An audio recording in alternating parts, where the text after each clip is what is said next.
बिस्मिल्लाहिर्रहमानिर्रहीम। अस्सलामु अलैकुम डियर स्टूडेंट्स। उम्मीद है कि आप सब खैरियत से होंगे। आप जानते हैं कि हमने 10th class chemistry chapter number 9 chemical equilibrium इसको तकरीबन हाफ हमने कंप्लीट कर लिया हुआ है। लास्ट टाइम हमने लॉ ऑफ मास एक्शन पढ़ा था और उसकी थोड़ी सी डेरिवेशन भी की थी। आज हम डेरिवेशन करेंगे derivation of the expression for equilibrium constant for general reaction.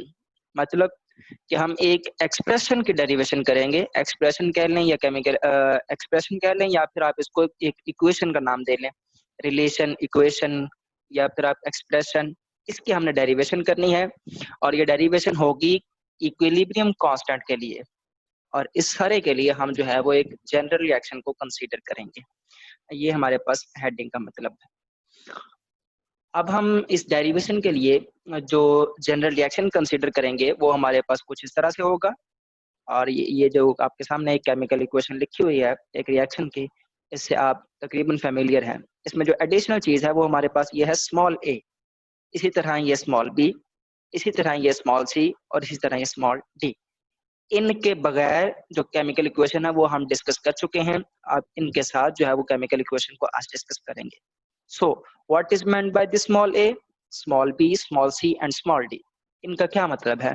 So, these A, B, C and D are number of moles of A, D, C and D respectively. क्या मतलब है कि ये जो small a है ये इस reactant A का number of mole है। इसी तरह ये small b जो है ये इस reactant B का जो है वो कहने के नंबर ऑफ मोल है। जो कैपिटल बी है, बड़ा बी, ये तो एक रिएक्टेंट को सिंबल के तौर पर जाहिर कर रहा है ना, और ये जो स्मॉल बी है ये वो रिएक्टेंट कितनी अमाउंट के अंदर मौजूद है ये वो चीज बता रहा है। सो केमिकल रिएक्शन के अंदर हमें यह भी पता चल सकता है कि कौन सा रिएक्टेंट, उसका सिंबल हम यूज करते हैं और उसके साथ साथ वो कितनी अमाउंट के अंदर मौजूद है, और वो हम नंबर ऑफ मोल्स की शक्ल के अंदर उस तरह से उसको रिप्रेजेंट कर सकते हैं। सो स्टूडेंट्स, हमने यही जो है वो जनरल रिएक्शन कंसीडर करना है और इसी को बेस बनाते हुए हमने जो है वो डेरिवेशन जो करना है एक्सप्रेशन की करनी है। इसके लिए लॉ ऑफ मास एक्शन को थोड़ा सा रिवाइज कर लेते हैं, और उसमें चूंकि हम जो केमिकल इक्वेशन है इसमें नंबर ऑफ मोल्स ये ऐड किए हैं, स्मॉल ए स्मॉल बी, तो इसीलिए जो हमारे पास लॉ ऑफ मास एक्शन है इसके अंदर भी कुछ लफ्जों का इजाफा करेंगे। सो अकॉर्डिंग टू, और ये लॉ कौन सा, लॉ ऑफ मास एक्शन जो हमने लास्ट लेक्चर के अंदर पढ़ा था। The rate of a chemical reaction is directly proportional to the products of the molar concentration of its reactants. बात वही है, हम पढ़ के आए हुए हैं कि रेट ऑफ रिएक्शन ज्यादा होगा कब, जब हमारे पास जो रिएक्टेंट की कंसंट्रेशन है वो ज्यादा होगी, और अगर रिएक्टेंट की कंसंट्रेशन कम है तो रेट ऑफ रिएक्शन भी कम हो जाएगा। अब जो एडिशनल चीज जो मैंने आपके लिए हाईलाइट की हुई है येलो कलर के साथ वो ये है कि concentration of the convenience,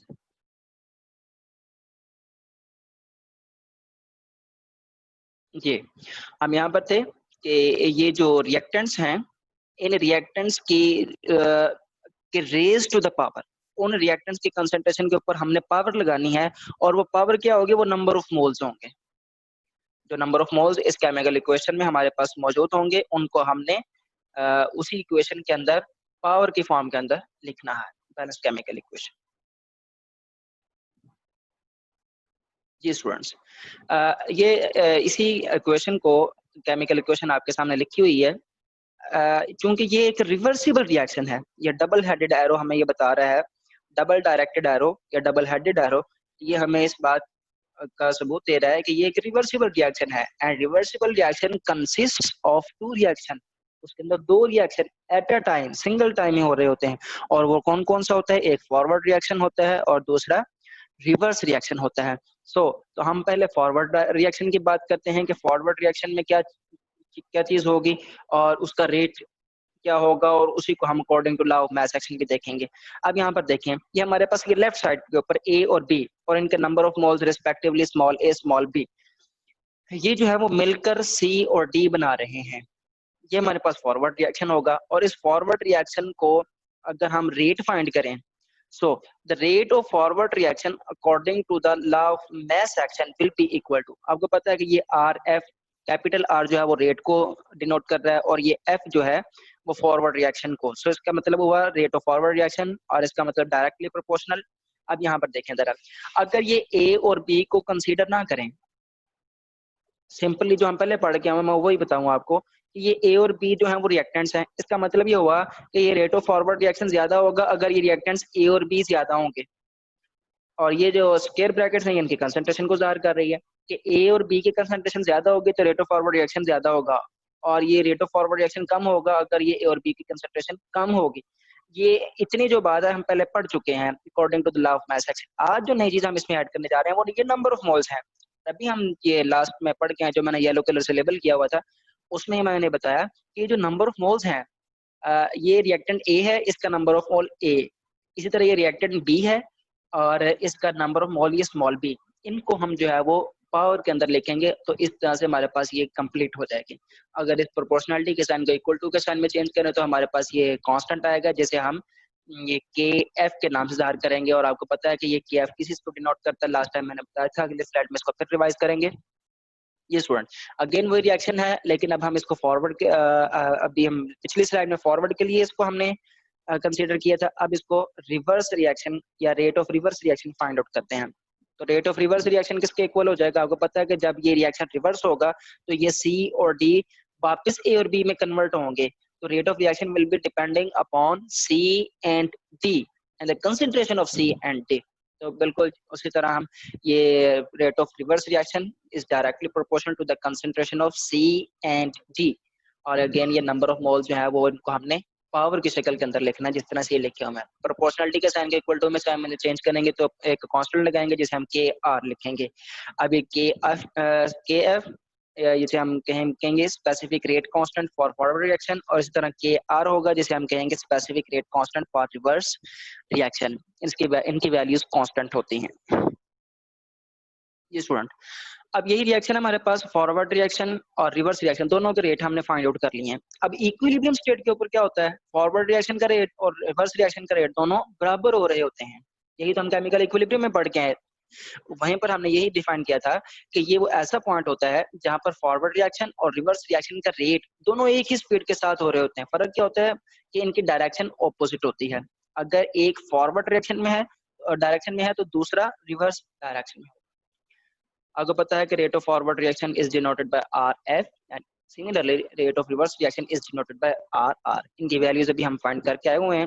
forward के लिए हमने ये फाइंड किया K F concentration of A raise to the power number of moles, इसी तरह ये concentration of B raise to the power number of moles, ये इसी तरह रिवर्स रिएक्शन, ये भी हम वैल्यूज फाइंड आउट करके आए हैं। अगर हम इसी इक्वेशन को रीअरेंज करें बिल्कुल उसी तरह जिस तरह हमने उसमें किया था लॉ ऑफ मास एक्शन में लास्ट लेक्चर के अंदर, तो ये हमारे पास आ जाएगा के एफ ओवर के आर। ये के एफ बिल्कुल यहीं पर रहेगा और ये के आर राइट हैंड साइड पर मल्टीप्लाई हो रहा है तो लेफ्ट साइड पे आकर डिवाइड हो जाएगा जिस तरह यहाँ पे हो। इसी तरह ये concentration of B A raise to the power A और इसी तरह concentration of B raise to the power number of moles, ये सारा का सारा फैक्टर इधर मल्टीप्लाई हो रहा है तो इधर राइट हैंड साइड पर आकर क्या हो जाएगा, डिवाइड हो जाएगा। ये इस तरह से हमारे पास ये वाला रिलेशन बन के सामने आएगा। अगेन आपके सामने वही रिलेशन बन के आया हुआ सामने।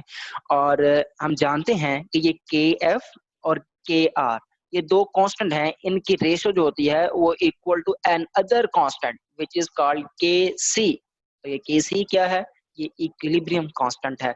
अगर हम के एफ और के आर ये इसकी जगह पर के एफ ओवर के आर इसकी जगह पर के सी लिखेंगे तो हमारे पास ये वाली इक्वेशन है वो कुछ इस तरह से बन के आएगी। के सी इज इक्वल टू ये इस तरह concentration of C raised to the power number of moles and concentration of D raised to the power its number of moles, और इसी तरह ये हमारे पास सामने बन के आ जाएगी। This expression is for chemical equilibrium constant। यही वो एक्सप्रेशन है जो हम डिराइव करना चाह रहे हैं और जिसके डेरिवेशन के लिए हमने शुरू से लेकर यहाँ तक जो है वो सारा काम किया है।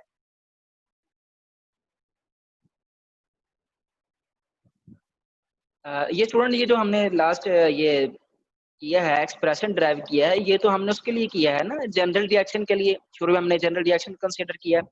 अब हम उस जनरल रिएक्शन की जगह पर एक स्पेसिफिक एग्जांपल रख के जो है वो कंसीडर करते हैं और नंबर ऑफ मोल्स को सॉरी ये बिल्कुल सेम एक्सप्रेशन फाइंड आउट करेंगे। तो एग्जांपल हमारे पास ये वाली है, ये नाइट्रोजन है N2 प्लस O2 ऑक्सीजन है, ये दोनों मिलकर नाइट्रोजन ऑक्साइड बना रहे हैं।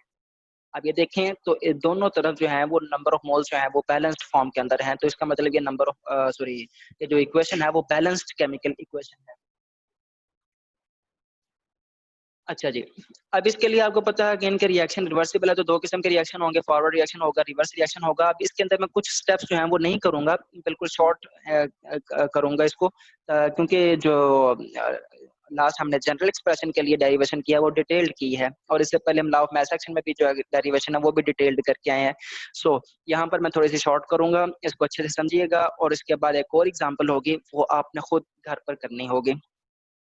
अच्छा जी, ये जो रिवर्सिबल रिएक्शन है, it consist of two reaction, one of them is forward reaction and other one is reverse reaction. तो rate of forward reaction will be equal to, आपको पता है कि आर एफ जो है वो डायरेक्टली प्रोपोर्शनल होगा कंसंट्रेशन ऑफ द रिएक्टेंट्स, और रिएक्टेंट्स हमारे पास ये हैं N2 और O2, इनकी कंसंट्रेशन। अब आप सोच रहे होंगे यहाँ पर हमने ऊपर नंबर ऑफ मोल्स और रेज़ टू द पावर नहीं लिखे, यानी पावर के अंदर नंबर ऑफ मोल्स नहीं लिखे। तो हम पहले ये केमिकल इक्वेशन की तरफ आ जाते हैं, बैलेंस केमिकल इक्वेशन की तरफ। यहाँ पर देखें जरा कि ये N2 ये हमारे पास जो है ये रिएक्टेंट है, और इस रिएक्टेंट की लेफ्ट साइड के ऊपर यहाँ पर नंबर ऑफ मोल्स मेंशन होने चाहिए, जो कि मेंशन नहीं है। अगर यहाँ पर कोई चीज नहीं है तो इसका मतलब यहाँ पर 1 है, और इसी तरह यहाँ पर जो है वो O2 है, तो O2 के साथ अगर कुछ नहीं है तो इसका मतलब यहाँ पर 1 है। बिल्कुल सेम जिस तरह आप मैथ के अंदर ये एक्स वाई जी अलजेब्रा करते हैं, तो एक्स के साथ अगर कोएफिशिएंट में कोई भी चीज नहीं होती तो हम उसको 1 कंसीडर करते हैं।